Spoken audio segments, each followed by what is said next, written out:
to say good afternoon to everybody listening right now. Welcome to another edition of Sunday Mischief. This one is a special one. I want to shout out everybody who made this possible. I feel this is going to be one that's going down for the books.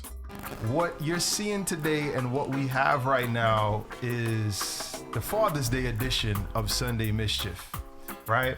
And shout out to GMGT for putting this together. More importantly, shout out to Sis Save Yourself, because this was her brainchild. You know, shout out to Wild and Holy, aka Sonia, for also making this possible. This was something that they thought of, also sponsored by Kings on Purpose. We got some giveaways coming up later. We're gonna allow her to actually speak to that, but I think that was probably the best fitting sponsor for this show, because what we're sitting and what you guys are viewing right now are all kings sitting at this table, and a lot of the conversation we're gonna get into is gonna be king talk, you know? So first and foremost, we're just gonna go around and just let everybody know who you are. We're gonna start this way. What's going on? I'm Rock from Brooklyn, Flatbush, father of two. I got a beautiful little girl that just turned the age of 3, and my son is 2 months. Congratulations. Appreciate it. What's up, y'all? My name is DJ Hard Hitting Harry, Team Haitian All-Stars, born in Haiti, grew up in Brooklyn, Canada, Jersey, father of 4, grandfather of 2. I just became a grandfather. Congratulations. A week ago. My second grandchild was born, so big shout out to my son, Elijah, and my daughter-in-law, Olive. Dope. My youngest son, I have a youngest son as well. So shout out to Ngozi. DJ Triggs, father of 3 girls, born in Jamaica, raised in Brooklyn, Long Island. All right, DJ Fire Blacks of Inner City, brother of Young Blue, born in Brooklyn, of Trinidadian parents, father of 2 sons. Just overall thankful for being here to be a part of something like this. Always, willing to be a part of something positive, because a lot of times the men in our community don't get highlighted in this type of environment. So just glad to be here and thankful for everybody to put this together. Dope. And finally, I am DJ Young Blue, father of 2. Parents from Barbados. I grew up here. We just gonna get into the story. It'll unfold while we're talking. It'll unfold while we're talking. First question I want to ask you guys: when you hear the word father, what's the first thing that comes to your mind? Wow, I think of provider. Okay. It's easy to make a baby, but can you provide for the baby? Can you be there for the baby? Can you be a guiding force for that child? I became a father at 21. Never forget it, 1988. It was a different world. It was snowing outside. It was a different world, man. It was a different world. I'm grateful for the lessons, that I've learned from being a father at that age up until now. And I just became a father again, you know what I'm saying, right during the pandemic. Right. So I could tell you stories, like it's a whole different world. Oh, we want to get those. You know what I mean? We here for that. From being a father now to when I was a father, back when I was 21. I would say being a provider and just being a guiding force for our children. That's being a father to me. That's a definition for me. Wow, that was powerful, brother. Yeah. Thank you. Yes. I think it's just to be an example. For me, I didn't grow up watching my father love my mom. So fatherhood is just like something on a whole different level for me, because I had a daughter first, and it just changed my whole perspective of life. So just being an example for her. Now I got a son, so now I got to be an example for him. So I think just on a daily of having that quality and quantity time is extremely important. So just the example for me is straight across the board. Yeah. Black, what about you? What's the first thing that comes to your mind when you think of father, or you hear the word father? Protector, because of my father. The family, we always felt secure. My father was at 6 feet, 170, but fearless. And my mom actually is like that too, so the energy was like straight across. But obviously my father stepped up to be the one that, if anything happened, any type of violation, he would be front line as he should be. But also, I think it embodies a lot of things. Teacher, like the brother said, provider, and probably a lot of things that right now don't come to mind, but it's just so much that it takes to be a father. It's not just a title. As the brother said in the beginning, just having a baby doesn't make you a father. It just shows that you're fertile. But you have to be able to teach. You know, you got to be able to teach. You got to be able to be an example. And what I learned is that your children learn more from what you do than what you say. Yeah. You know what I mean? Like, you've heard me get on the boys, you know, but I noticed, like, I could get on them, let's say, to wipe something down. Like, yo, wipe the counter down. I can say it as many times as I want. But when they see me doing it, that's when I come and I see one of them just doing exactly what I asked them to do 2,000 times prior to. So children learn when they see. You know what I mean? They'll hear it, but they'll learn when you do it. Triggs, what about you? First thing that comes to mind, I think, for me, I mean, I agree with what everyone else says, but also being present, right? I grew up without my dad. I never met my dad. So growing up, I've always had this thing in my mind: when I have kids, I'm going to be there. I'm not going to have those experiences that I had when I was younger. So I'm trying to stop that cycle of not being present and being there for your children. So I go over and beyond trying to be there and make sure that they have that safe space. They could come to me, talk to me about anything they want, and not be like how my parents were, like with that, whatever I say, go. They have opinions, right? They have feelings, so you have to listen in. You have to listen to stuff. Sometimes you have to humble yourself, right? It's hard for us to do. I'm sure you can all relate.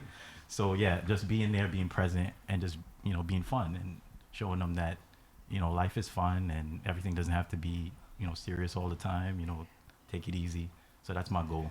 Growing up with my dad, the one thing when I hear it and I think of him, the first thing that comes to my mind is stability. And what I mean by that is my mom. Both of them worked, but my mom worked in the city, and I remember her leaving early mornings and coming home late. And my dad, he also worked, but he worked for the city. So whenever I had to get picked up around 3 o'clock, because 9-to-5s don't really care about the school schedule. Like it's always weird like that. And he would always be there if it was a half a day. Any kind of like weird curveball the Department of Education threw, he was there. Or there would be times where I threw him a curveball where it's like, Daddy, I need you to pick me up. I'd get a little bit of like kissing teeth or like, but he'd still show up. You know what I'm saying? Like anybody who got Caribbean, Pretty much. That's like, so you gonna come down here? It's like, and he'll be there. And I didn't realize it until I was a dad, how important that was, where it's like a lot of things that you're giving up because you're doing it for your kid. It's like sometimes I had this going. I wanted to go take care of this. I wanted to go take care of that. But then you get that phone call and everything just kind of stops. Mm-hmm. And when I think of like the word father, I think of that type of stability, because without that, like a lot of pieces would have just kind of fell to the wayside, even though like you got everything you guys talked about. For me, just him being there and just knowing I had something to fall on, like that dependability of knowing like, regardless of anything, Daddy got my back, which kind of brings me into the next kind of where I'm going. They usually say what you don't have growing up, you kind of make sure when you're a dad. Yeah. Y'all already know where I'm going with this. Mm-hmm. So what's something that you made sure you worked on when it was your time to step into fatherhood? I shot a film called Dear Father, and this is actually the 5-year, and I don't want to say anniversary, but commemoration of my father's passing. Dope. He wasn't there in my life like that. He old school Haitian. My parents divorced, when I was younger. Turbulent relationship that I watched growing up with him and my mom. And it was wild, is my mom and my dad weren't even together that long, Right. I think they were together like 4 years, But and then they divorced. But one thing that I always said to myself is I would never be abusive to my lady. Right. And that's stuck to me. And I said, I would, like you said, my brother, like just breaking those cycles. Yep. So I watched that growing up, and I candidly share this with you, my brothers, my kings, because it's a fact of life. We all go through, we all get angry, you know what I'm saying? But it's how you control your anger, right? Yep. So that was a big learning lesson for me growing up. You know, like, I'm not gonna be like that. But when it came to being a father, you know, being present and kind, I think a lot of those qualities were missing from my dad. And I told myself that I would be a kinder man, a kinder, gentler man. Just the ability to provide if they ask for something, like being a kid traveling with your parents. I'm 49, so 70s baby, traveling 70s and the 80s with my parents. You know, you go to a department store, they got like slacks and a button-up shirt in mind for you, and you go past the Transformers or something, and you're like, hey boy, we ain't come here for that. So, you know, it didn't make me feel bad, because I always saw my parents provide the most important things, so I was able to assess that, like, all right, we got a place to live, we got food, we have clothes. So, you know, the toys and stuff, they're secondary, but I still wanted the ability to be able to just say, like, if my son says, Dad, can we have this? Don't get it twisted. You know how I get down. I'm not going to buy if and anything. But I wanted the ability to say, like, yeah, you can get that. And if I felt that at the time they didn't deserve it, I would have to give them that incentive. Like, well, you know what? I don't want to have to say nothing about the garbage needing to be emptied if this is what you want. You know, so it's always going to be a lesson. I'm always going to try to make them understand that while it is a pleasure to provide, it doesn't come easy. It doesn't come for free. Enough time, man, ain't want to wake up and go to work, always in pain during work. Yeah. The ability to give you these things, as I saw my parents do. So don't feel it's easy, because you know when they're young, they think that's the thing about it. When you are able to do for your kids, they lose a sight of the struggle or the work that it takes sometimes. That was me. You know what I mean? So you always have to reinforce that, you know, this is not easy. This is not granted. Like, just the ability to get up this morning was a blessing. So just take it in and just understand that. So just the ability to, like, if they ask for something, to give it to them. That's what I was definitely trying to be able to do. Just availability. I think that's just so much important. Like, I played sports growing up, and sometimes my parents had 9-to-5s, and my dad is an entrepreneur. Hence, Bergen Order Experience is the business that me and my brother took over, but he was always at work, and I really didn't understand that. And other kids' parents was cheering me on. I'm like, damn, well, my dad is not here. Like, so now my daughter's in karate, she does swimming, she does tennis. And for me to just be available for her, and you know, sometimes she's probably nervous and scared, but she could look at Dad in the stands and give me a wave, and that just shows her, like, I could be fearless. If I feel Dad is still there. Yeah. So I think just being available for, you know, my kids is something that I hold dearly. For me, it's more like we touched on stability. I grew up in foster care, right till I was like 18 or whatever. I went on my own, so I bounced around a lot, and my goal was always to provide my children with that stability and routine and like family kind of things, you know, like board games, you know, just sitting at the dinner table, having dinner at the same time. Because we, you know, like some people, you know, you make dinner and then, you know, this person's over here in their room, they just eating in different places. So I'm trying to like have that to get, you know, that time together so that we can bond, you know, going out to dinner once a week. So like I try to implement all these things to bring us closer, because first of all, you don't even know how long you're here. Secondly, I just want him to have that example of, like, you know, dad's here and he's present and stuff like that. So yeah, that's very big for me, trying to do, you know, little mini vacations, you know, even it doesn't have to be fancy. We could go upstate for the weekend. You could go to an amusement park, but something that makes them, you know, family time. Very important to me. So all that other stuff, you know, like I DJ, but that's my hobby. Right, my family comes first, then my career, and then DJing fits in. So I try to schedule everything around them, you know, make sure they're good, and then, you know, kind of deal with me. But my whole important thing is just to have that family time and that bonding time. Emotional expression and emotional availability. That's a good one. When I realized I really needed it was when I was with my daughter's mom. And she was a very emotional, expressive person. And there would be times where she would try to convey what she was feeling, and I literally was a rock. And it was almost like I'm watching her cry at something I created, as far as what I said or just the way I moved. And it was almost like I wanna feel what you're feeling. Like I really wanna connect. I wanna understand what I did to hurt you in that way. And and this is not really a knock to any of my parents. I just want to say that first off, but I just feel like coming from a Caribbean or just an immigrant background, the emotional development is a luxury versus security and making sure that you can provide for your children. So a lot of times, you know, that emotional support just wasn't there. And I didn't realize it till I started getting into that relationship. And for a long time, like I kept saying to myself, yo, this is just who I am, right? And I had my daughter at 23. So I'm in college, just started DJing. And I just remember looking at this bundle of life and I'm just like, if I tell her, if I could say I love you every day at least once, it wasn't more so at that point, it wasn't for her at that. It was just more so for me to just get comfortable just saying, Jay, I love you. Jay, I love you. And even to this day, like before we get off the phone or anything, she knows. And to me, why it stood out was because, like you said, tomorrow's not promised. And I know our parents worked hard, we work hard, but sometimes just hearing those words, to be able to know, like, if I'm not here, my daughter knows, like, daddy said it, he acted it, he went all the way through. Daddy loves me. And I laugh now because it made my relationship with my own dad, at least on my side, a little easier.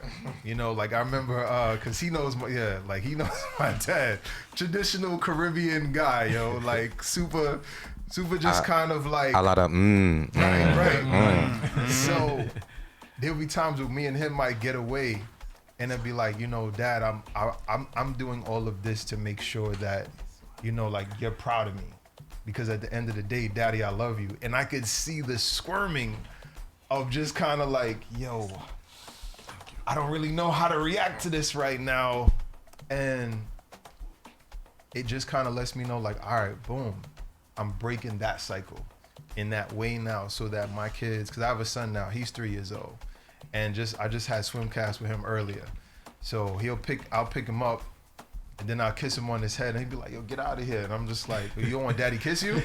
And he's like, nah, and it's just kind of like, I'm trying to normalize all of that, you know, where it's just kind of like love from both places, because I can only speak for me, like, I want my dad to be proud of me, you know what I'm saying? And I need to know that he is, but I also now have to make sure that my kids are aware that I'm proud of them. Let's talk about discipline real quick, right? Because like you said, you had alluded to raising children back then, or even being raised in the 70s, the 80s. Discipline looked a lot different. Yeah. You know what I'm saying? Like, I got memorable ass whoopings. Like, to this to day, the point, right? To like, this day, I remember. Right, like, man. 3 of them. Like, I remember a time, like, the worst thing was when the principal had to call my dad to come up to pick me up, because I don't know how I got it. I was in the comic books back in the day, and this comic book wasn't a Marvel one. It was some raunchy joint, and it was just just some real raunchy stuff in it. And I was in art class. You know when you're a kid passing stuff around, teacher come by like, whoa, what's this? Whose is this? Everybody quiet, like, that's his.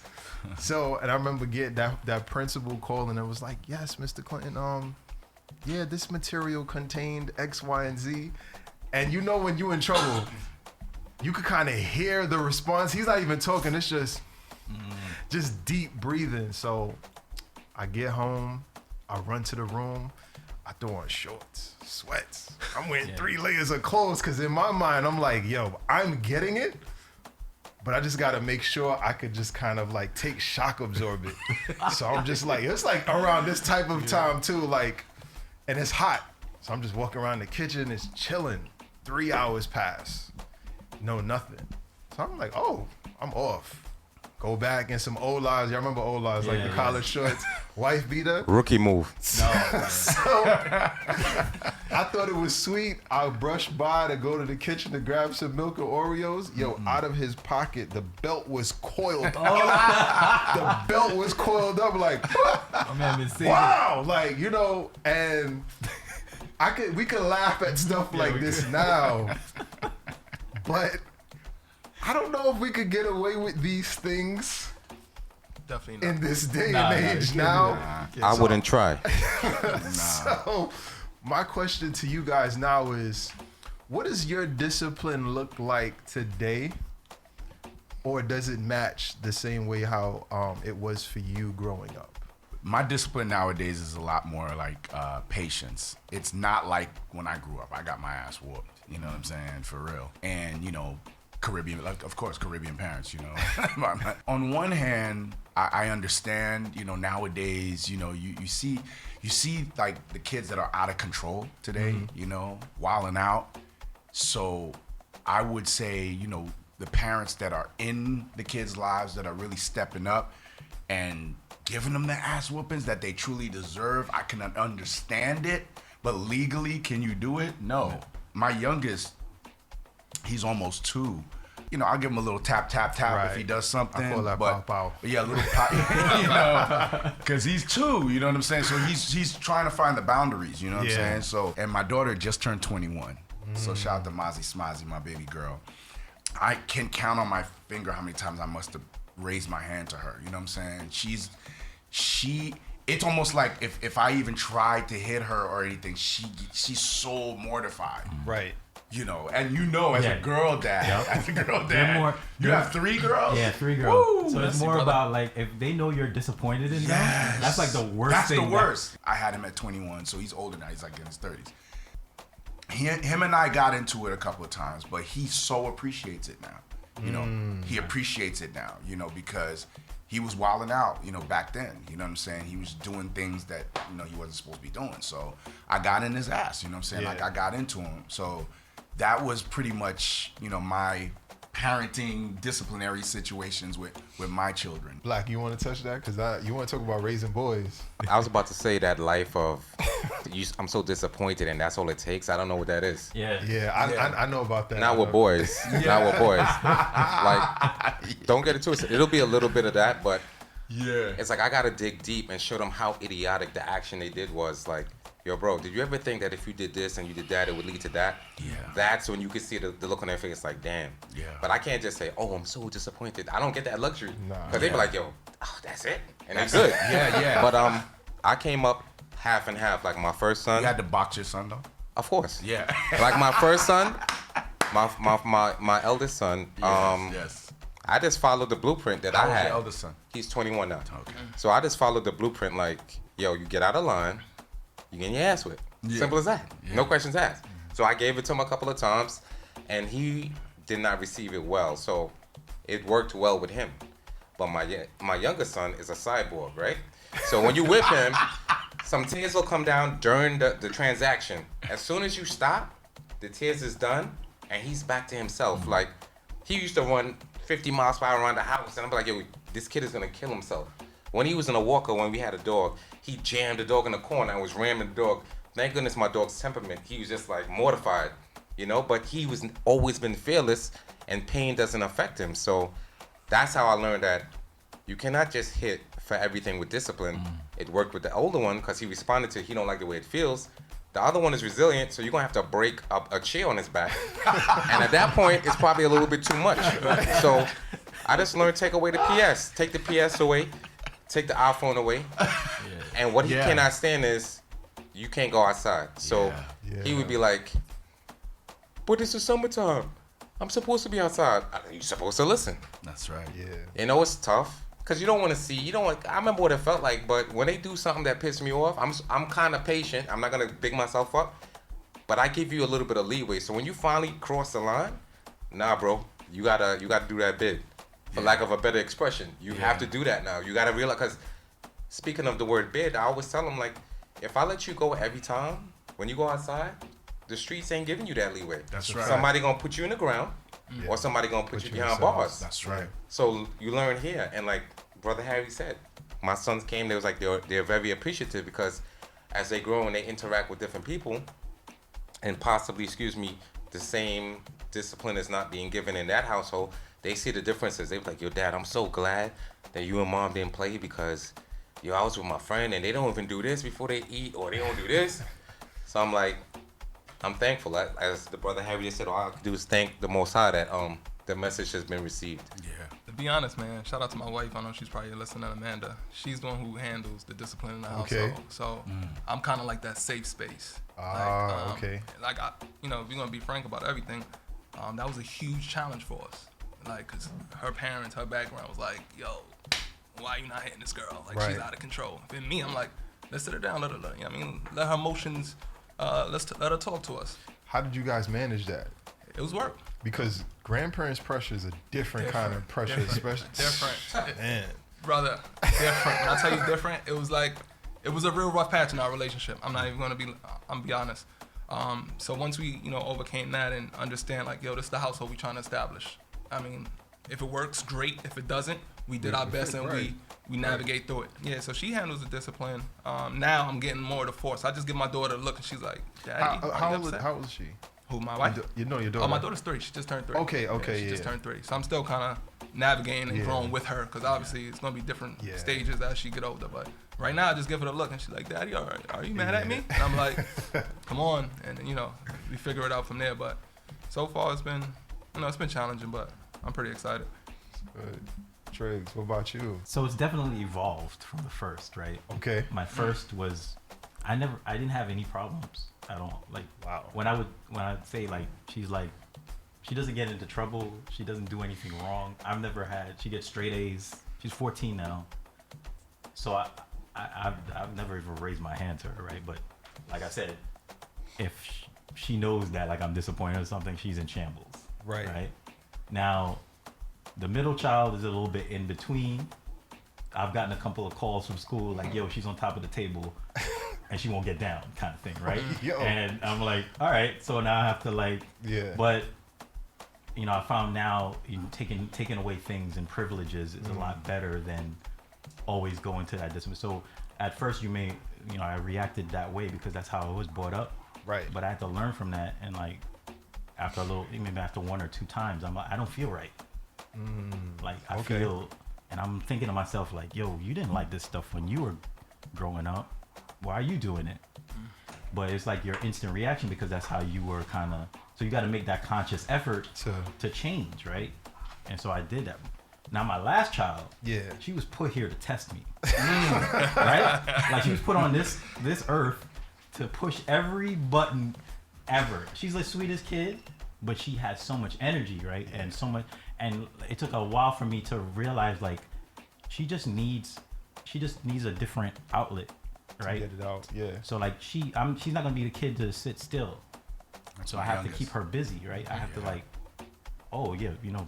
play with this or read this book or do this puzzle to keep her occupied. So once you start learning how they, operate, then you adjust the way you discipline them, right? Because you can't discipline a child for being himself, right? Absolutely. What is she actually doing? If you sit down and think about it, she's not really doing anything wrong. She's being a kid, right? And that's what I was always saying when I was growing up. Like, yo, I'm just being a kid. This is my first time here. Right. Like, I haven't figured this whole thing out yet, guys. Right. Well, so yeah, it's definitely it's evolved, and you're gonna need to adjust along the way. And I feel like if you do a good job of doing that, then that's the best you can do. Yeah. But if you're just stubborn and you're like stuck in your ways, you're never gonna, evolve as a parent. And JJ is gonna be 16 next week. I've had a few times where I've wilded out when she was younger, but it would, to me in my mind, I would hear the mom say something, my parents say something, and she just kind of like ignore it, and then I'd kind of have to step in that situation, and then she'd be completely shocked.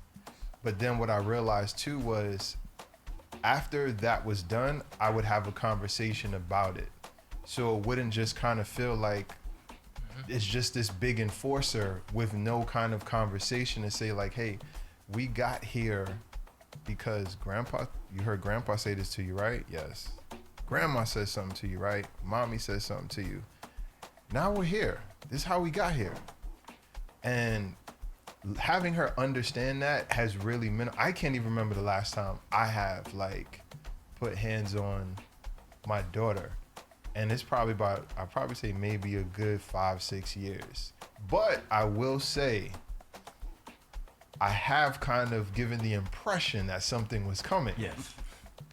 Just so that she understands, like, yo, I could still go there. Like, I remember, like, getting one of those same calls, and I'm picking her up because she went to Success Academy. And I remember her getting in the car, and I'm like, yo, when you get home, it's a wrap for you. Yeah. I'm just talking crazy. It's a wrap.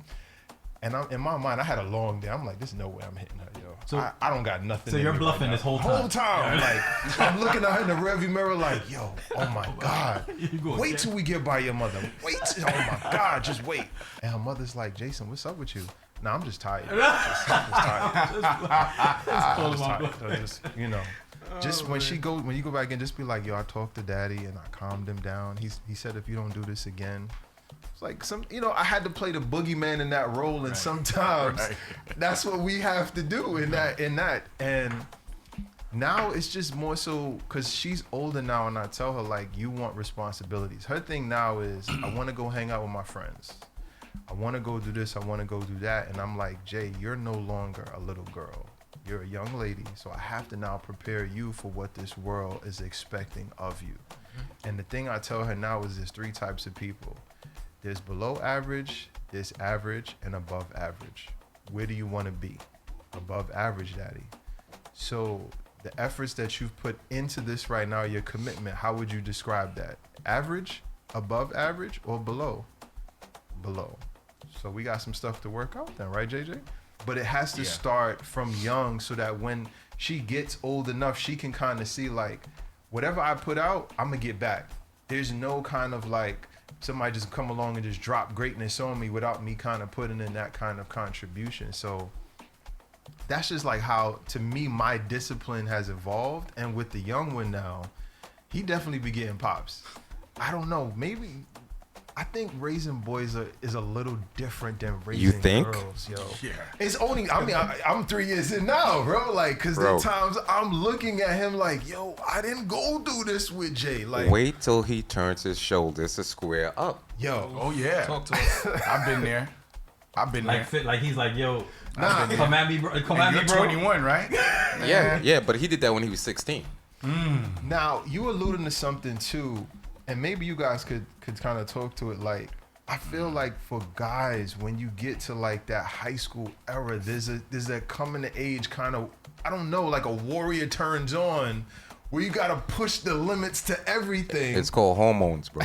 So I remember a few times my pops had to back me down like, bro, I get the big chicken leg, bro. Right. There's only one. That's it. And you're like, your time is coming. Your time is up, almost up. And he used to lift weights, and right there at Patty at gym, like, I lift weights just for when you're ready to act up, make your shoulders touch. And it's like, now I think about it, and I'm like, this is maybe what I have to deal with. So I'm in Taekwondo now just for that. You know what I'm saying? Niggas coming for a couple of years. Listen, they be working out in my house. I work out where nobody's looking. We're gonna go a little different place right now, and I'm gonna read a quote. No, I think that's good. That's good. Okay. Yeah, I'm gonna read a quote, and then I'm gonna pose the question afterwards. Right? The quote is: "The key to developing good fathers is first to develop good men." So the question I have for you brothers here today: can you be a good father and a bad husband? I'll take that first. Okay. The answer is yes. Okay. I mean, if you're able, I wouldn't say I'm the perfect mate, right? I've made my mistakes along the way. But I do feel like I'm a good dad. I know it kind of overlaps, right? Because you need to set that example. But I don't feel like the example that I'm setting is detrimental to the children, right? Okay. Relationships don't work out sometimes. And is it good for the child to stay in that hostile environment, or is it better off to just go separate ways? So while I might have been a good mate, made my mistakes there, I still try to remain consistent and be a good dad. So I do think it's possible to be a good dad. Well, let's say husband/partner. Husband/partner. That seems more appropriate. Husband/partner. Yeah, I mean, I think it's possible, but like I said, they do overlap. So some things of being a good husband and partner, it contributes to you being a good dad as well. But if push comes to shove, you can do it. I would say. I feel like no. Okay. Here's the reason why. Like when me and my daughter's mom split, I felt at some point, and I had to go to therapy after this, but I felt like I broke my family. I felt like I disappointed my family. Like I was showing up for my daughter, being there for her, emotionally developing her, but then giving her that example of what this looks like, caring for her mom and her seeing that example of, I love your mom. And it's just not by some of the actions I'm doing, by just showing up, being affectionate to her, being supportive to her, so that way, when she now is of age and is looking for that partner, she doesn't have to guess what those requirements are. You know, like it was set in stone. And for me, I felt I dropped the ball on that. To me, like the fathering part is a little easier than the as weird as it may sound, right? The fathering part is the easier piece than being a good partner. And to me, they both work hand in hand, because you can, it's almost like a test. You can get that 90, but that 10% sometimes is crucial, especially when we're dealing with our legacy. I'm gonna say pretty much like on the same temperature as you, because they require different things. Like, you know, you got your children, you're gonna pour all yourself into your children and try to do what you got to do for your children. It's easy to do that, but then you still have a responsibility to your partner. So I'm gonna be careful how I do this, but in my personal situation, Careful. excellent mom was doing her thing, and I was too immature to be able to handle that, because my attention was diminished severely. Right. So it's like, yo, if I didn't bag you and we wasn't together, like they wouldn't even been here. Like I know you gotta love them, I love them too, but damn, it was me and you first. So my immaturity didn't allow me to deal with it, and I acted out in ways I ain't proud of. Right. And that's why, while I was being a good father in this light, you know, if we're having arguments and certain things are transpiring, then that's not the best example that I'm showing to them. So that's why I feel like, nah, you can't until you face it head on and you realize, like, it takes give and take. Any relationship, you're gonna have to sacrifice. You're gonna have to just realize, like, listen, you and her could have had a great relationship in every facet that is in your imagination, but what if she was that type of mom that was always dashing your kids, leaving your kids by the grandparents, or you come home, your kids is crying, they're not eating.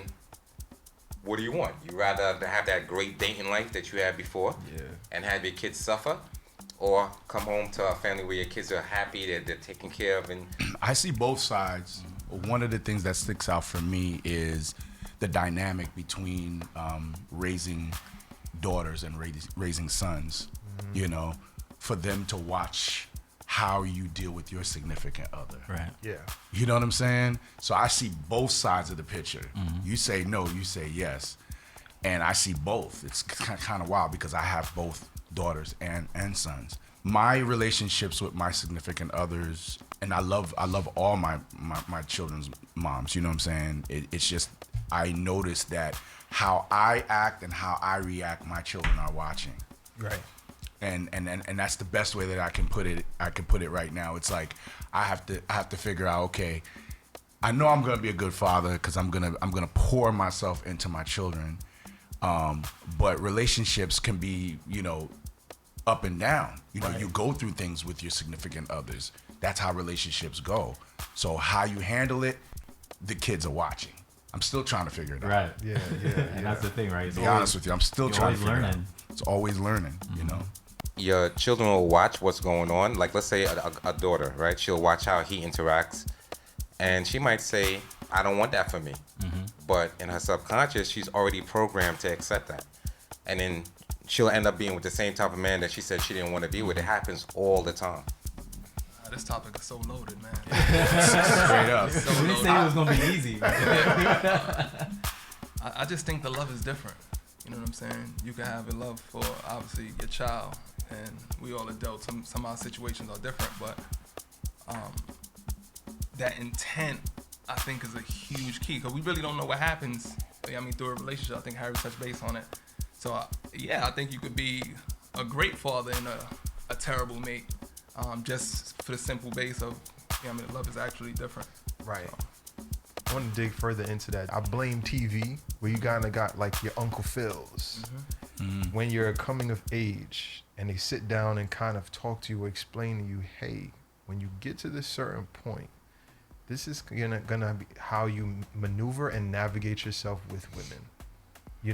If not, if no one's there to kind of prepare you for what you're walking into, certain bad habits just continue and grow into more bad habits. Like Black, I've known for too long now, and this brother has taught me a lot. Like in a sense of like when he first saw me, and I was with my daughter's mother at that time. I don't know what made him bring it up, but he was just like, yo, listen, when you and your lady are walking down the street, keep her on the end, bro.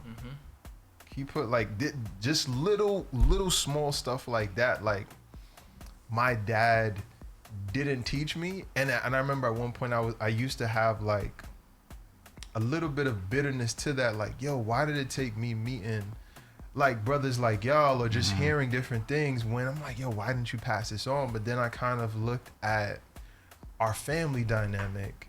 How can you actually show me now how to actually, one, identify the right woman, and then when you identify the right woman, how do you keep that woman and make sure now that you're ready to have kids, you guys have created a positive atmosphere for that. Now those kids can see.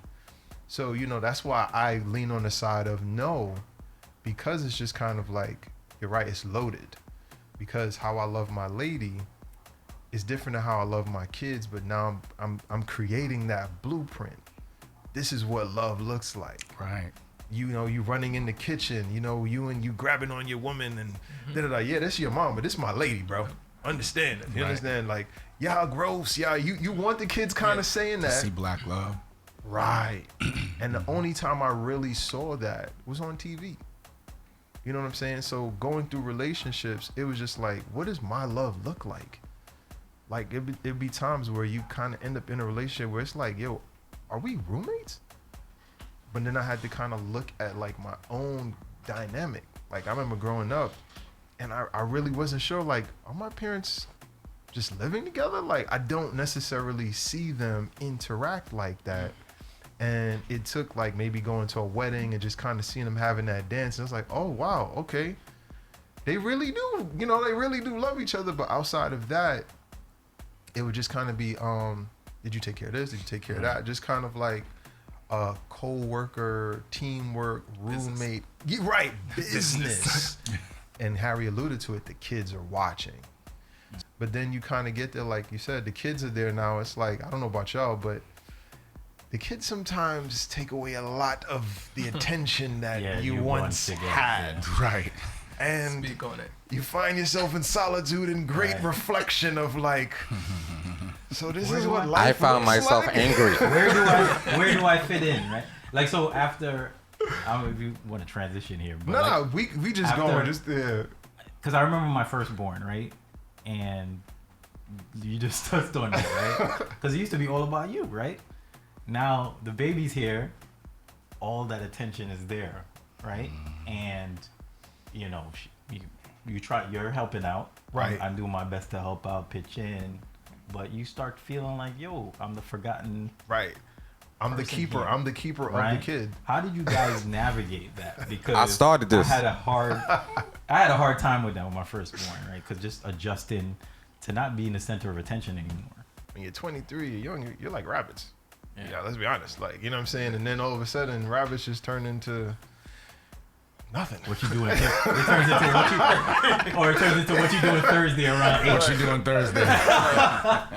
Right. So, all of that. So it took me a while, and I had to kind of like find other things to kind of like get into. Music, Xbox. Right. Yeah. Like to kind of manage that. What about y'all? Bro, I just lost myself in music. I just said it. I lost myself in music, and then if it wasn't music, I was on the Xbox, Call of Duty, crazy. You know, because other than that, I mean, just find yourself until you mature where you could kind of like process the situation and just realize, like, you know, the dynamics of a relationship is not what you think it was supposed to be. Right. Just because this is how you viewed it doesn't mean that's not what it was supposed to be. So once I was able to, you know, accept that, it was easy to deal with, but it wasn't easy to deal with. There's plenty of teeth sucking and looking over, and then go back to the video game. Like, you know, it just happens. I mean, it is what it is. But at the end of the day, I'm thankful, you know, for the overall picture, which is that we together, you know, we never separated. My children were able to, and I'm not knocking anybody else's situation. I have to stress that, but I'm just showing gratitude that despite the ups and downs, we still was able to like stick it out. Cause like I said, it was like best friends. You know, not like we're best friends, still are, but was best friends, and it was more evident. Right. And then when the children come, it's like, yo, bro, it's not a puppy. This is a child, a little bit more dedication. So it's not like put the puppy in the cage or into the corner. And no, like this is full on. To be fair, some people can mask the little bit of friction. They just do it so well, where it's like the kids never know what's going on. Yeah. But I still feel at a certain age, it's spiritual, the whole union of a family. So the kids feel it. Even if they don't see it, they put two and two together and they're like, Something's off. you know, mom and dad never shower together. They just pick up things, you know, like they're always available. They're never in the room at the same time. It's like little things they see and they be like, yo, I know what it is. I know we mentioned like things that we wish our dads would have done, right? Yeah. Now I didn't have my dad, but I have 4 older sisters, right? So I grew up around women, and like my thinking was, I have all these questions about how to treat a woman. I have the sources right here, right? Instead of my dad. Well, if I would have had a dad, I would think that they would know more than he would, right? Because he's a man, right? How do you, like, what's the difference between those two situations for you? Like, do you think that the source or maybe a male's perspective? I think a male's perspective is very different because they're walking that walk. Especially like that high school period, 21, 23, where it's like, Dad, these girls, I don't understand women. I did this, she don't want that. I did that, and she don't want that. We're talking about this generation today, and I think all of us grew up differently because this wasn't a factor, yo. Watch this. Wait. Harry, sorry about that, Tricks. Harry, in the 80s and the 90s, when you liked a woman, what was the communication like? Because there was no cell phones. If you liked the woman, you just walked up to her and said, "How you doing?" That was my thing. Or how Or about you this? wrote a letter. When y'all talk and they be Wrote like, a yo, note. I'm gonna call you at 6. Call. You had to be home. See, these kids don't know. Like, They it took don't a know different nothing about that. dedication, and that's Yeah. why the relationships probably had like a better foundation Yeah. back then. Because, like you said, you brought the phone up. It wasn't a factor. I'm trying to imagine it. Me and you would be out for 8 hours, and the only way somebody could contact us is maybe a beeper. Right. You know what I mean? So it was like you appreciated relationships more. Yeah. We take things for granted because it's like, yo, I could just hit Harry on the gram. How do we make that comparison without sounding like old school? You know, when you try to explain that, like you made a perfect example. That was like brilliant. But how do you say that without sounding like super dated? You know what I'm saying? I think It doesn't matter. Yeah. what you guys just described too is accountability, right? Like you said, yo, if I'm gonna call you at 6 o'clock, Yeah. you better be there. Like, we're growing up, if somebody's like, yo, we going to 42nd Street, you live in Flatbush, I live in Canarsie, Yeah. Don't be late. right? Yeah. Meet me at the Rock spot. might be like, yo, 6:30. He might give me 15 minutes because the trains was running funny, but after that, he's moving on to the arcade or whatever else is going on there. And now I gotta just go through 42nd Street, hope to find him. If not, I'm like, yo, we just missed each other because I wasn't where I was supposed to be when I said I was supposed to be there. Right. And I think for me, the dad enforces that accountability where it's just kind of like, I don't know about you, but sometimes I've been able to run some ropes around my mom and get away with certain stuff. But with dads, it's like, nah, bro, you got to do that. Right. You messed up. You messed up. You got to eat whatever came with that. My mom was that person, was that quote unquote dad, you know, father figure, even though she was my mom, but she Right. was that for me. You know, I'm so grateful for her. You know, I am who I am today because of my mom. Accountability. You know, my mom had boyfriends, you know, at the time. One gentleman in particular that I really was close with, but you know, those father figures that were in your life, whether it's, you know, boyfriends or uncles or, you know what I'm saying? So those are very important too, for those that grew up in single mom households like I did, you know? And I was gonna bring that up because when I bounced around from home to home, it was always women who were in charge of the home, right? And then they, you know, when I was 16, they placed me with a guy, foster dad, Trinidadian guy. And I went into his home expecting the same exact thing, right? But I've never seen a guy run a house before. So his wife had passed and he had foster kids and he had adopted kids, but he ran the household. And to me, it was like amazing because I've never seen a guy cook, clean, everything for themselves and not need a woman to help out. And he did it seamlessly with work and everything like that. And on top of that, he gave me so much freedom to do whatever I wanted, but I never took advantage of it because of that respect, right? I was just like, I didn't want to let him down. So I could stay home. I could be out 4 o'clock in the morning if I wanted to, but I'm not going to disappoint Mr. Samuels, right? Because he's giving me this and I need to prove to him that I need to, you know, be responsible. So he gave me that freedom. Like he wasn't like on top of me or anything like that. And it worked. It like clicked. It finally clicked. So let me ask you this now.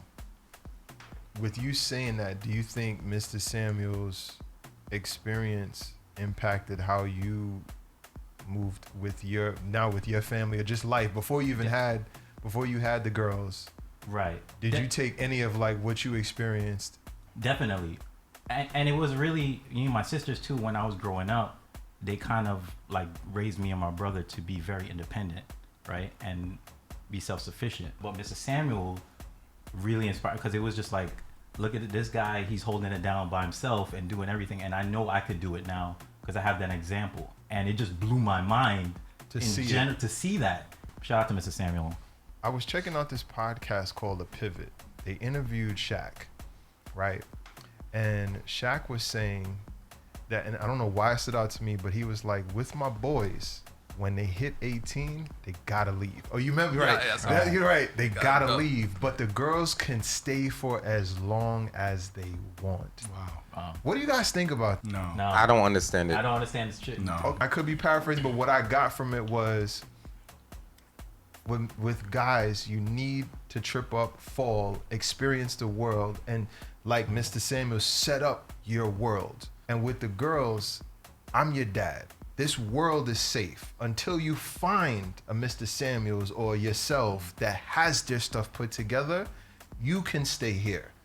I disagree because, as I said, you have to. It's an individual basis, child to child. My eldest son, physical reinforcement worked. The other one, it didn't. And what's funny about that is, as tough as he is physically, he's more fragile emotionally than the one that couldn't handle the physical. So if I put the 18-year-old out just because he was tough physically, I would be damaging him because there's so much they have to learn. Listen, when and I hate to keep doing this, but when Harry and I were 17, 18, it was a different world, bro. So there's certain things you could get away with that weren't so detrimental now. Like we fought, like, yo, bro, you might get your ass whipped and go home and have to ice up. But now a 13-year-old will kill a 60-year-old. Right. Word. They beating up elderly people after they get the bread. Like when we was kids and people was out there juxing and robbing, they wasn't touching elderly people. It was a different set of rules. That's right. You can't put no child that's 18 out there like, I'm going to teach you to be a man, because you might teach him how to get into the grave. See, Shaq got rich people problems. He kicked his son out, but we don't know He if he got a condo for him. You know, all that stuff. Yeah, Right. he probably got a condo for him. Exactly. He's not saying that part, though. I'll put him in a condo, but they can't live with me. Right. It's not the same. It's not a struggle. I agree 100%. Like, I would never totally put my kids out, you know what I'm saying? Like, I gave you the scenarios that my children were. My daughter actually still lives with me, the 21-year-old. Right. And she's literally about to she's getting ready to move to LA to get her own place, like, and that's 21. Right. You know what I'm saying? But that's her choice. With West Indian parents, I think we're different. I think we keep our family close, if it was up to me, Yeah. me and my sisters and everybody would live in one house, Right. or two houses next to each other. Yes. That's just how close we are. That's probably more ideal. The house is close. Rock, where were you at? Yeah, I have to disagree with Shaq on that one. I feel like in our community, I know Harry just touched base on it, but for us it was kind of like, yo, get out, hurry up, and that put black men in the struggle. Like I work with coworkers that 32 years old, and they got 6 figures in their bank account, and they could go buy a house. Right. Where for me it was like I had to balance school, I had to balance being a man, I had to balance trying to figure this whole thing out. Right. So I think it leads us as a disadvantage.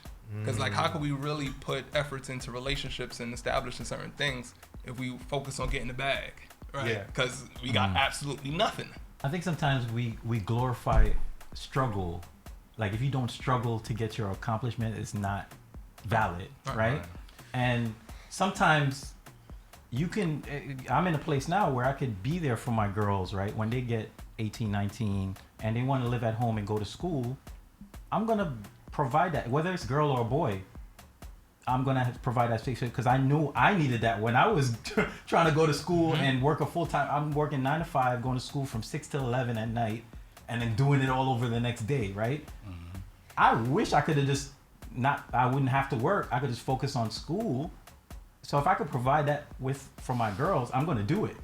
Even if I have a son too, I'm going to do the same thing. I grew up, I didn't even know I was spoiled, right? Until I got to college. I'm gonna tell you how bad it was. Like my mom set me up and she was like, look, every 2 weeks, I'm gonna send you $200 because I know you just gonna spend.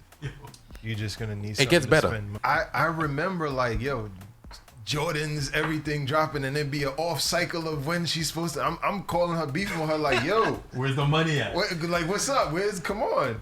Then it really started hitting me when I would talk to other kids, and they'd be like, yo, man, EOP just gave me a $50. That's educational opportunity. They just paid all my tuition, but I only got $50 left.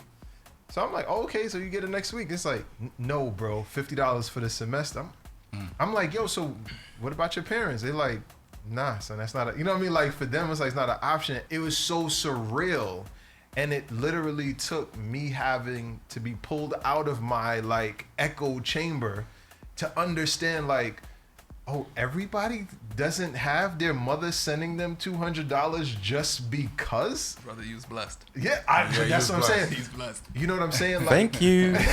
It took me having to have kids to realize like, yo, my parents really worked hard so that I didn't understand how spoiled I was. And to what you guys are saying about struggle, one of the things and I'm still trying to get over now is my own kind of financial independence. I had problems saving money because in my mind, money, you always hear your parents say, money don't grow in the backyard, For me, it did because I would do gigs, whatever, and I would have a problem keeping money because for me, money was just something that was so fleeting where I could just go, all right, I'm due for a T-Mobile bill.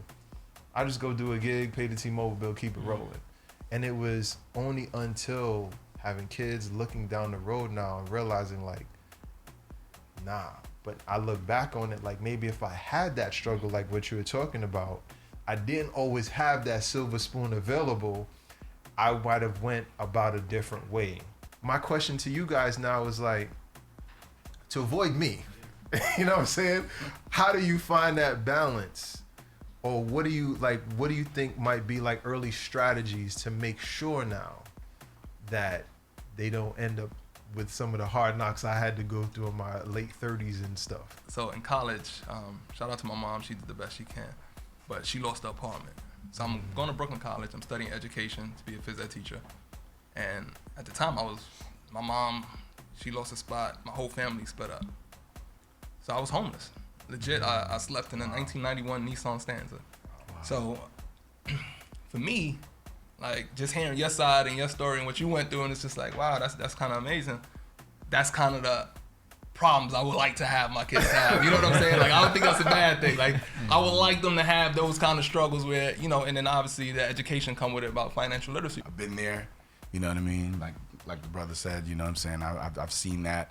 You when you growing up, You know, you don't want that. You want your children to be safe and secure and have that stability. And my mom, she was always supportive, but you know, we didn't. I wasn't raised with a silver spoon as well. You know what I mean? You know, it was sort of like, yo, you have to kind of do what you got to do. You know what I mean? And she would help me when she could, right? But I would always pretty much fend for myself. And so in coming with that kind of mentality, I passed that on to my children. I've seen my mom grind. I've seen my dad grind. It took a lot for me to actually tap into it because things came. I started college in 2001. Like Christina probably tell you before her. I didn't get out till 2008. I had my daughter in 2006. I fell in love with DJing in 2003 to the point like my parents were on loans and paying for school. So I literally was taking up space. Just for me to get gigs and do all of that. And it took me having a daughter to actually step into a role of actually being responsible and grinding, and other professors literally telling me like, yo, if you would have put that amount of effort that you put in these last 2 semesters, you would have been out of here when you were supposed to be. It's interesting kind of hearing it from y'all side because I've seen it. I've grew up. My parents wanted the same thing because me and my mom, we're close like that. We have these talks. And I think sometimes you need to allow that struggle. Have you guys heard of Robert Kiyosaki? Absolutely. So I got the cash flow board game, and I make my family now, we play it together. We do it once a month. And I make sure that they understand now how to balance a budget and see all of that. And I make sure my daughter, she's only 16, so some of the stuff is flying over her head, but I still want her to get acclimated to it. Right. And even now, like I have her taking Taekwondo with me. Even though you can't like put them into the streets, but there's certain kind of exercises and activities that force them to focus and work hard on things and understand the humility of struggle. Is it still necessary to have a successful career going the college route? Or you could do it, you know, the Kanye West route, you know, college, dropout. Sunday Mischief, Father's Day edition left. Brothers, I definitely want to say thank you for your time today. Thank you. We're not done, but before we continue, we definitely want to send a special shout out to everybody who made this possible. First, shout out to Wild and Holy. Yep. For making this possible. Absolutely.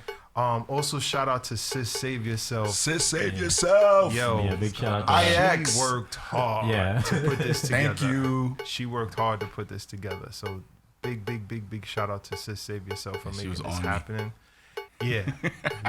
That's what she does, man. That's what she does. Sometimes we need that push. I met her during the pandemic.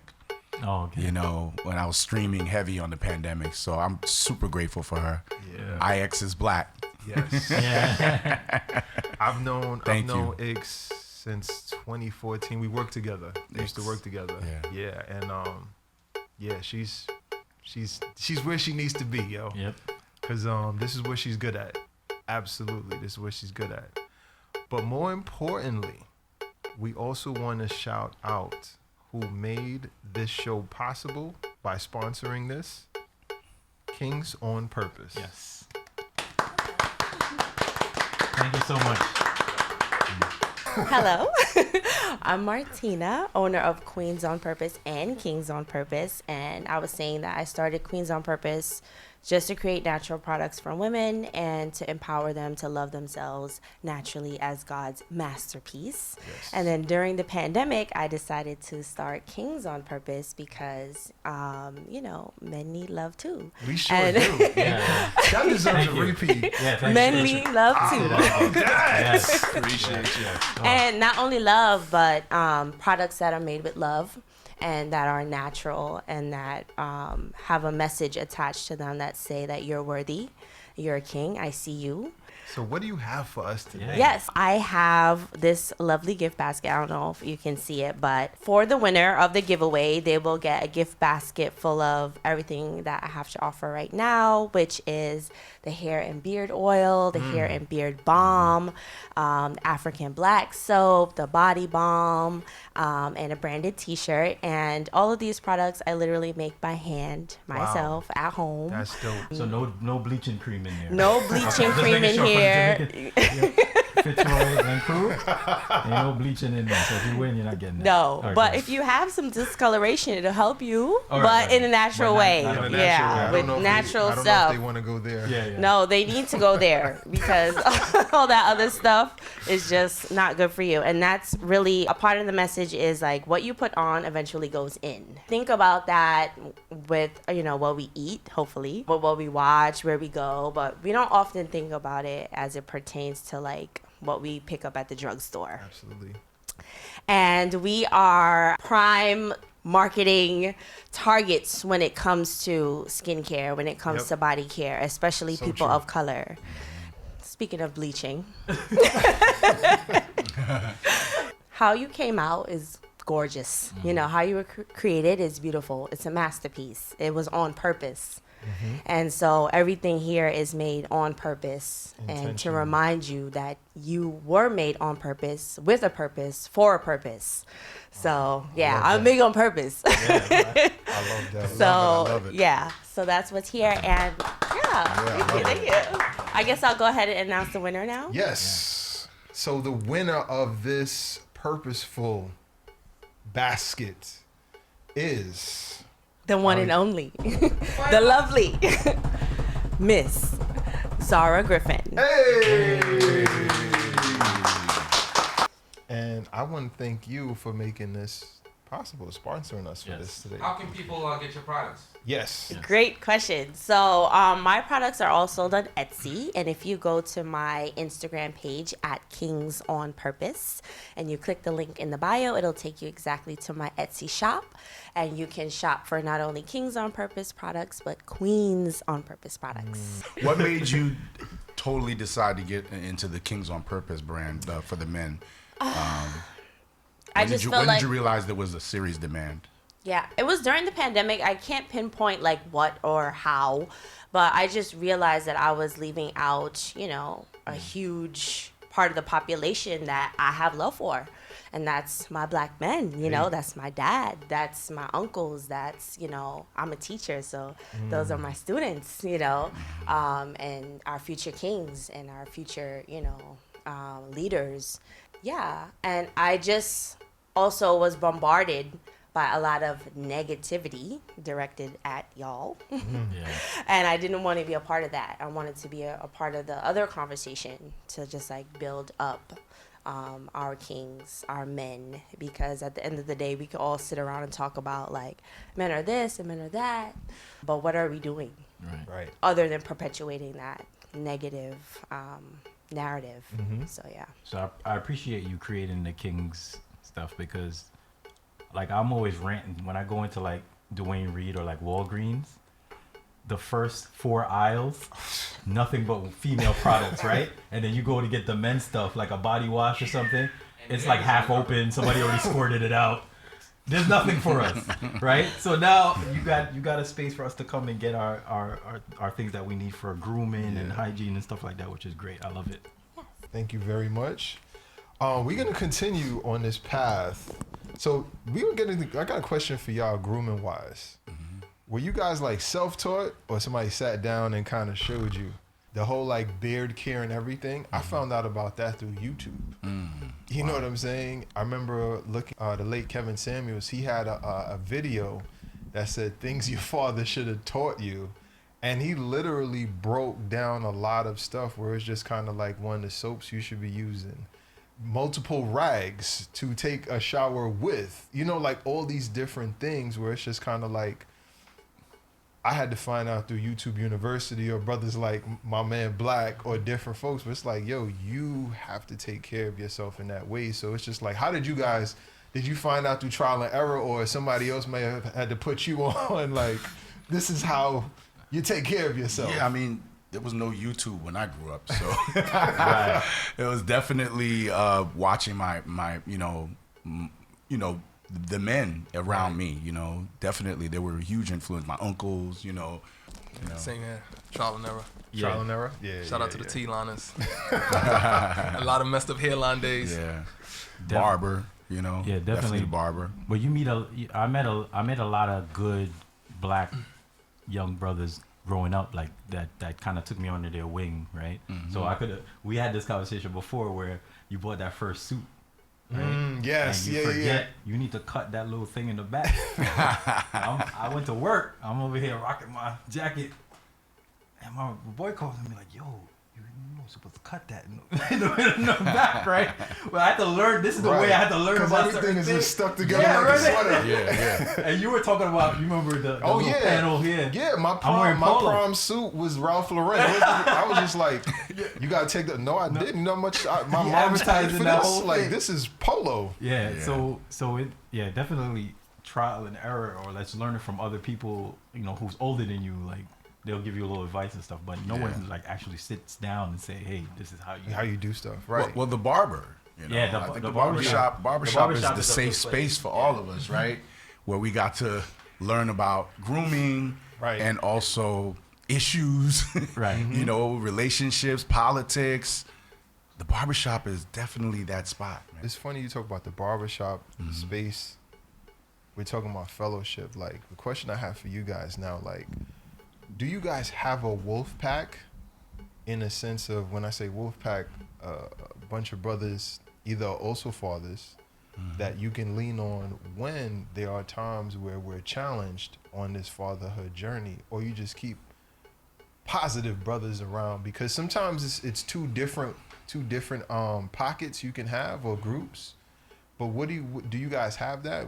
How do you feel about that? Is it essential for you? It's definitely essential. I think community is so huge. Like even us sitting here today on a Sunday, on Juneteenth, right, having this discussion is just big. Right. So if we could just touch base on somebody listening, and they be able to put something in their pocket and go spread that knowledge and that love somewhere else, that's a win. It's a win for the culture. It's a win for us. Right. Young Blue has been like a big inspiration for me too. Like our friendship goes back, a couple of years, and being able to recently, because I'm very like closed off from people, and being able to open up with him, and like we'll go to a restaurant and just talk about life, and I see like, oh, he's going through stuff that I'm going through. I'm not alone, right? And we're able to talk about different. So it's a big help, like having people like him around me, positive people who is about something and you can learn from them. That's what I'm trying to surround myself with. So yeah, definitely have that community there.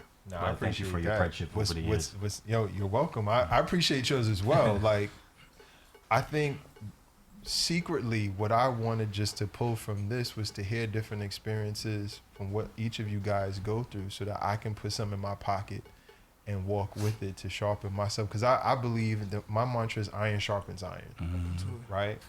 And just like what Triggs was saying, this is for this man right here, for me.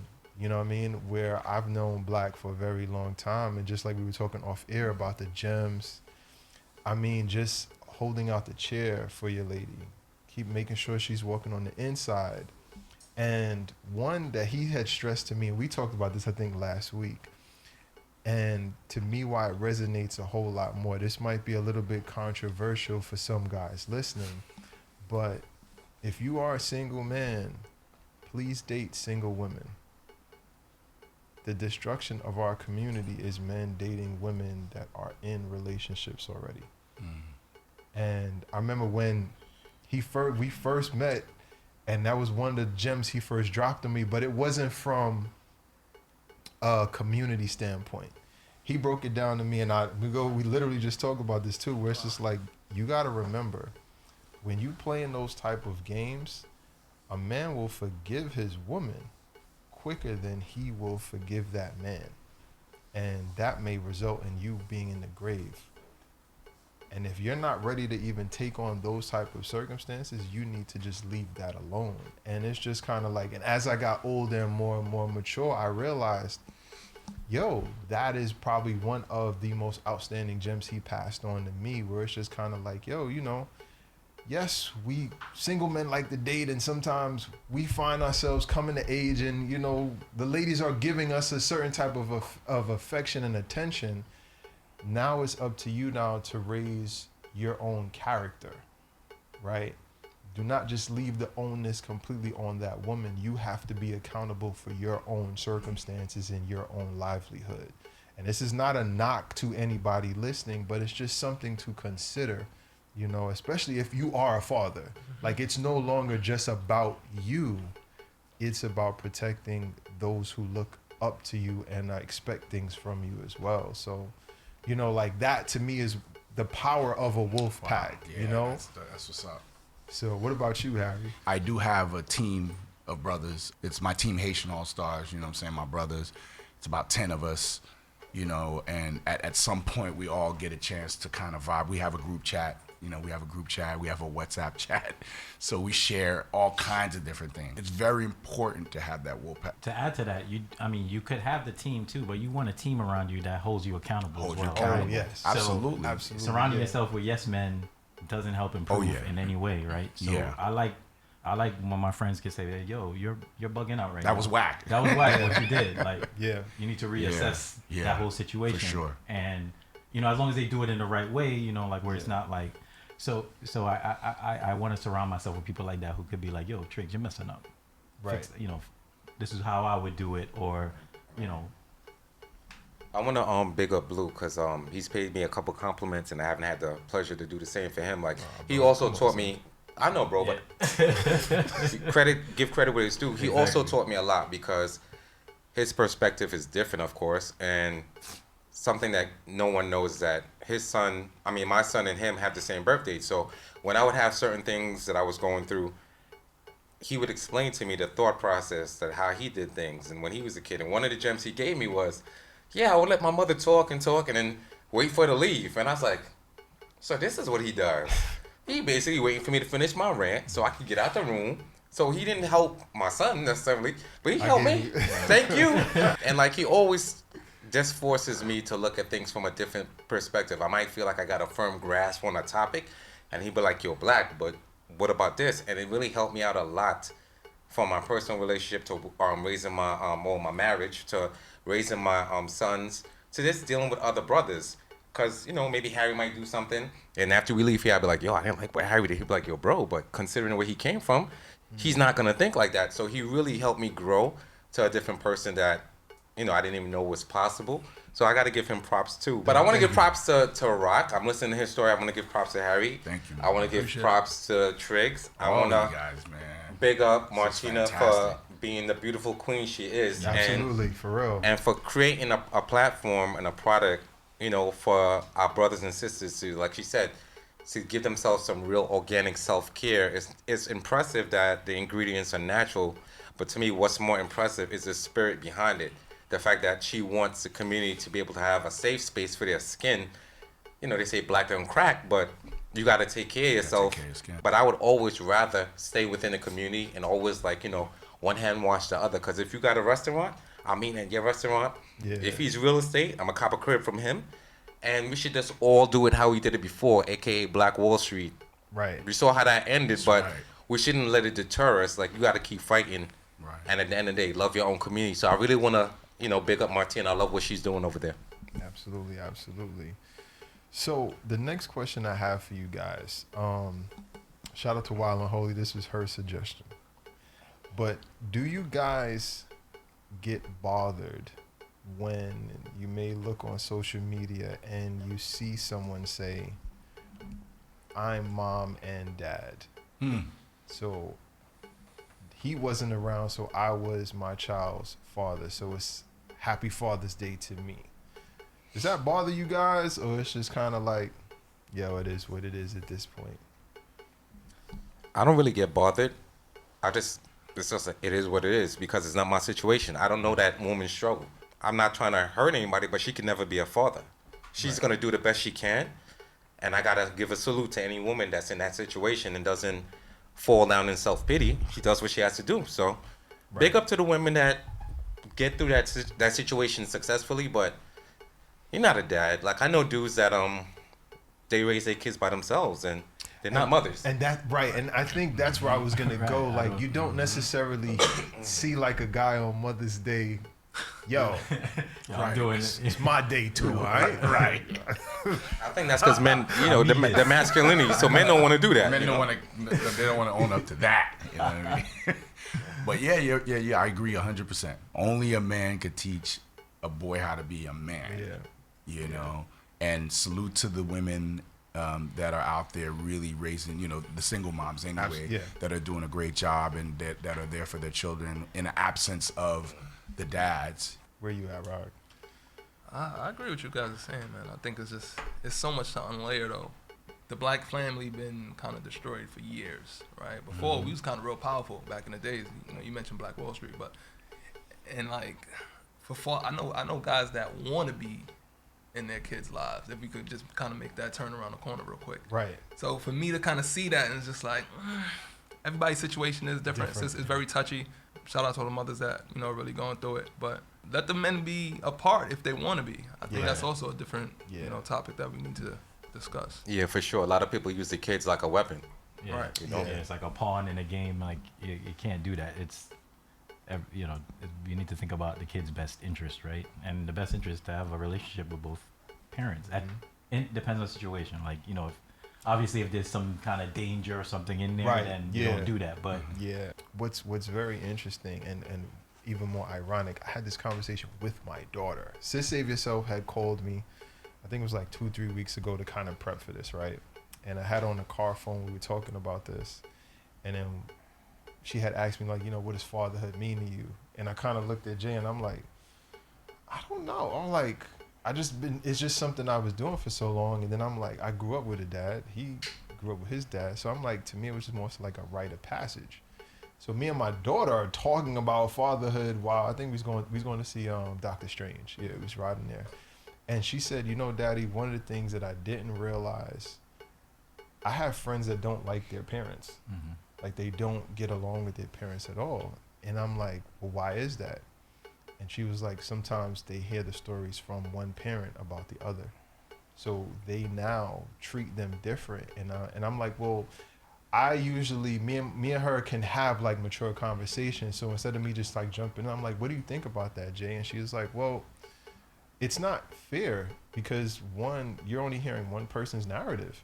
So you don't really understand what that person might have went through for the reason for him not to be in their life. But what's even more interesting is like when they get older, they still carry that extra baggage, Daddy, now that when they do meet their dad, it's hard for them just to let go and just kind of like hear them at that point. And I'm not gonna lie, part of me smiled. It was just like, yeah, that's my race to right now. But it just kind of echoes what we're talking about too, though, where it's like, you know, I'm gonna speak to the fathers that might be listening right now. We talked about this last year too.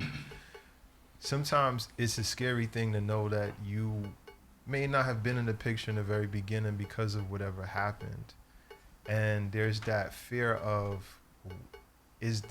what does that conversation look like now to talk to my child because I've been gone for so long? How do I even give a valid enough answer to, you know what I'm saying, like explain why I wasn't there? I think honestly, just put one foot in front of the other and just make the call or just pop up if you can and just try to have that conversation, you know, and just walk with grace in that sense of just understanding like, yo, they may not be able to hear you in that first thing because there's a lot of emotional walls that are there, but you just kind of keep showing up.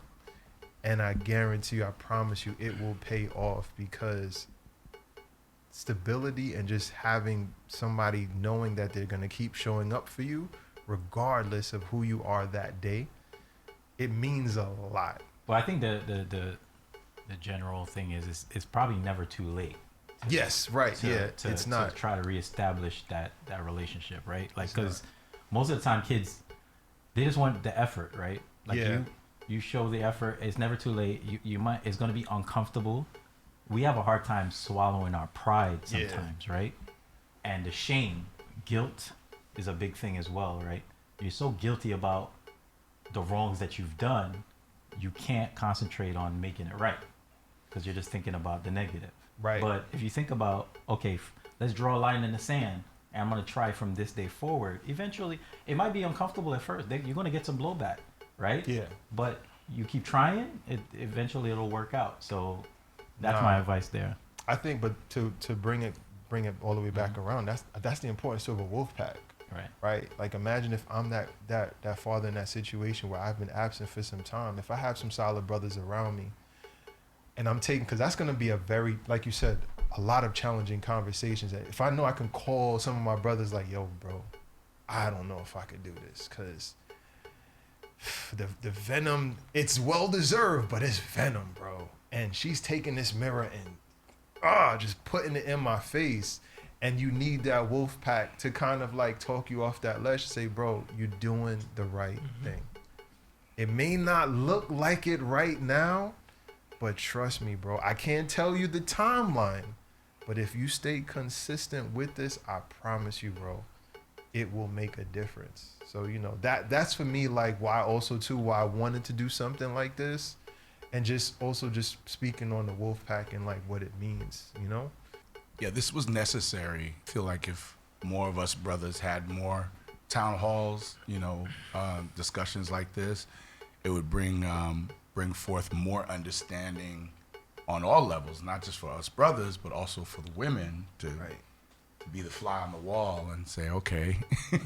Let me hear from the man's perspective. And it's not preachy, right? It's just an open dialogue. Yeah. Right? We're not telling you what to do, how to do things. It's just, hey, these are our perspectives. But that's the thing with parenthood, like fatherhood. This don't come with no instructions, yo. It's wild trial and error. Yeah. Wow. And sometimes when I'm talking to my girls, like I'll preface it with like, look, I'm not perfect, right? Dad's gonna make mistakes. I made a mistake here. I apologize. I'm being accountable, but I'm gonna learn from it, right? That's the best you can do. I think we put too much pressure on ourselves sometimes to be like perfect, and you can't. It's impossible. Right. So with that, I'm going to read a quote to you guys. It's actually from a song, right? By Tupac. And it's going to follow along with a question. It goes, no love from daddy because the coward wasn't there. He passed away and I didn't cry because my anger wouldn't let me feel for a stranger. They say I'm wrong and I'm heartless, but all along I was looking for a father, he was gone. I hung around with the thugs, and even though they sold drugs, they showed a young brother love. I moved out and started really hanging. I needed money on my own, so I started slanging. I ain't guilty, cause even though I sell rocks, it feels good putting money in your mailbox. Now that's from Dear Mom. Everybody kind of knows that, right? So the question I have for you now is, along the process, what's more important? What you acquire or who you become? Because some folks believe what you acquire makes you who you are. I would say who you become. If you grind and get a lot of money, you get a lot of money, and you have poor morals, money just makes somebody more of who they are. Right. So if I'm a foul dude and I get a lot of bread, I'm gonna do foul things to people in different areas that I couldn't reach before. Yeah. But if I'm a good dude, I'm gonna still be a stand-up dude. I'm gonna be even better because I'm gonna be like, yo, how can I help people back in Trinidad? How can I help people in Haiti? How can I help people right here in Brooklyn? Yeah, I agree. It's kind of like the level of thinking in this space I share because I've grown up watching and witnessing a lot of what we've experienced, you know what I mean, in all aspects. But it's definitely who you become, you know what I mean? And like you said, you could have all the money in the world and still be a foul person, you know what I'm saying? So, yeah, you know, live your life righteous and then you'll end up being a righteous person. You know what I'm saying? Some of the pushback I get from this, right, or that I've heard from other places, is like, yo, if I don't have it and this is my only outlet to go get it, like say I don't have a job but my kids need to eat, if I have to go get it from this man right here to make sure my kids can eat, then I have to do what I have to do to make sure that they are good. Now, when I am of abundance, when I move differently, then I'm not going to be robbing anymore. But I had to do that just so I can get in a better space. What do you guys think of that, though? I think that's you, because some people, that thrill, they robbed it. In the beginning, it was just to get to a certain point. Once they see what it is, you mean I could be getting it like this all the time? It just makes him a better crook, a better thief. So, I mean, it's one thing to do what you can to struggle. Like if your kids is hungry, you gotta hop somebody's fence to steal a tricycle and pawn it to get $30 to get groceries. Not the best scenario, but like you said, it was a means of survival. You know what I mean? That's a different story than just thriving from doing negativity or just enjoying, stealing from people, killing people, whatever it may be. I guess I'm in agreement with you guys though, right? When I hear that, but it's like you can't, like you said, this is a character situation.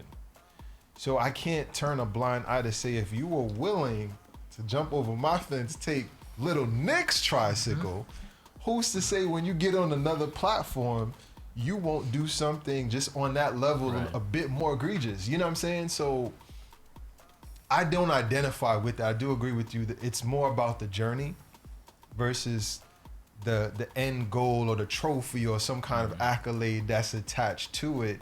But I think that's what we get caught up in once again when we go back to this right here. Because all you see here are accolades and trophies. Highlights. Right, highlights. The likes. But nobody's actually telling you this is what I had to go through to get this. Some of it is lies too, though. It's not even, you didn't achieve it. It's just perception. It's a false narrative. Right. I know dudes that rented Raris for a weekend in Miami and they split it. So, I'm gonna put down $1,500, you put down $1,500. And now we post up and it's corny to me. Yeah. But just for the gram, just for the perception of, I'm in a Rari, but we all know you can't afford that, bro. But you know what's so interesting? Like, we're doing this for the gram, but I go back to what Harry said. The kids are watching. Right. And they see all that. So they see all of that. So have we now, what we're looking at, have we created this? In some ways, yeah. Is this a summation of like the fathers before us now, this is what we're dealing with now? Right. How do you, I kind of want to say, how do you teach your kids about not being materialistic? It's really hard. It's really hard to do that. It's a hard thing to do, right? Because they get caught up, when they're kids, it's just about me, this is what I want. Right. So how do you juggle? But see, that's not necessarily materialistic. Yeah. It's just more so what I want. Yeah, but also what you want, what you value too, right? Like it could be like their priority is something that's, material, right? Right. How do you navigate those waters and say, hey, this is not important? I think it depends on different stage levels, right? Because I look at my son now, right? Nick is 3. Right. What is important to Nick is these sandals that have lights on the bottom of them. Right, and those sandals are only $12, right? And when he gets older, he might be into the Jordans, the whatever phase. Like his sister, she's into ones and all of that. But I think now what I'm encouraging her to do is also she has to donate her time to people to see now, like, all right, if you clothes that you're not using, donate those. Right. But just don't put them in a bag. Like now I'm working now to see if I can find her to volunteer to do like coat drives or soup kitchens or things like that to avoid what I was going through, like I had shared earlier, not waiting all the way till I got to college to find out, this is how other people live. Everybody does not have these luxuries that you're taking for granted. But I think as we get older, you have to remind sometimes your kids, you're in a blessed space. People do not have it as good as you do. And the only way for them sometimes to see it is to be right next to them and get that. But if we're telling them that, it's not going to hit as hard as if them going through it and experiencing it themselves. That's how I look at it. I just believe constantly let them know that I understand that you want to look a certain way, but you're only doing it because it makes you feel better. Right. And but we've all been there. but you still got to tell them If you want them to not be so material, you got to let them know, like, get in his head, let them know, bro, you're only doing this because it makes you feel like you're better than somebody else, and you're not. You know.